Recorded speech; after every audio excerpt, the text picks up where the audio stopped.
Pray muna tayo, the name of Father, the Son, the Holy Spirit. Amen. Panginoon, maraming salamat na naman po at buhay na naman kami. Salamat sa biyaya ng lakas, pamilya, mga kaibigan, at grasyang tatamasahin namin sa araw na ito. Panginoon, sa araw ng Miyerkules, naway gabayan mo kayong patnubayan. Ligtas kami sa lahat ng aming mga pupuntahan at maging ligtas kami sa aming mga pagmamaneho, papunta man sa trabaho o eskwelahan. Patuloy din namin pinagdarasal, Panginoon, ang mga kapatid naming may mga sakit, mga miyembro ng pamilya namin, mga kaibigan namin, mga nasa ospital at sa mga nakakalimot ng magdasal para sa kanilang pamilya, miyembro ng pamilya na may mga karamdaman. Pagalingin mo na sa Panginoon upang makabalik na sa paglilingkod sa iyo.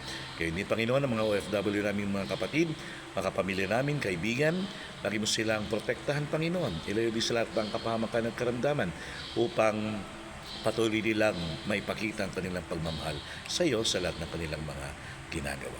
Panginoon, sa araw na ito, patuloy mo kaming gawing instrumento mo ng iyong buhay na sadya, lalo na instrumento ng pagbabago. Naway kami mismo sa panahon ng Kwaresma ay mapagsisihan ang aming mga kasalanan at mapalitan ito ng isang paggawa ng kabutihan at pagganap sa iyong kalooban. Maging inspirasyon nawa kami sa lahat ng aming mga nakakasalamuha sa araw na ito.